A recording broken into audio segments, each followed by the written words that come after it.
জাহান্নামীর একটা করে ঢুকবে, উপর এক বালতি করে গরম পানি, ওই গরম পানিতে পুরো গা পুরো দেহ ঝলসে যাবে। এরপরে ফেরেশতারা হাতুড়ি নিয়ে দাঁড়িয়ে থাকবে, পিটানো শুরু করবে। পিটাতে পিটাতে মাসেলগুলোর হাড্ডিগুলো থেতলে যাবে। জাহান্নামের আগুনে জ্বলতে জ্বলতে যখন চামড়াগুলো গোশতগুলো ঝলসে যাবে, রব্বুল আলামিন নতুন করে চামড়ার গোশত গায়ের মধ্যে ফিট করে দিবে। ওই চামড়া গোশত আবার ঝলসাবে, আবার ফিট। আযাবটার মজা যেন ভালো করে টের পায়। একের পর এক শাস্তি শুরু এবার জাহান্নামে।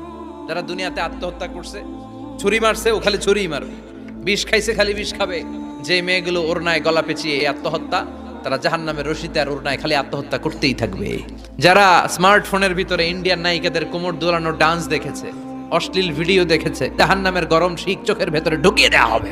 যারা মিথ্যা বলতো, ওদেরকে এক লাইন জাহান্নামের ছুরি দিয়ে কুচি কুচি করে জিহ্বাটা কাটা হবে। অন্যের জমি মেরে খেয়েছে এরকম ডাকাই তাছাড়া নাই, 7 জমিন ওর কাঁধে তুলে দেওয়া হবে। এবার ঘাড়ে কর।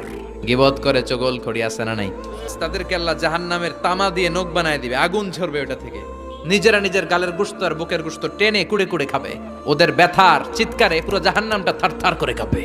যারা যাকাত দেয় নাই, জাহান্নামের টেকো সাপ, যেই সাপ কামড় দেওয়ার সাথে সাথে দেহটা নীলাভ 70 গজ জামিনে ঢুকে যাবে। আবার সাপ ওখান থেকে ছোবল দিয়ে বের করে পা থেকে পেঁচাতে পেঁচাতে কোমরে একটা টাইট। পারবেন সহ্য করতে? আল্লাহ জাহান্নাম থেকে তুমি আমাদের বাঁচাও।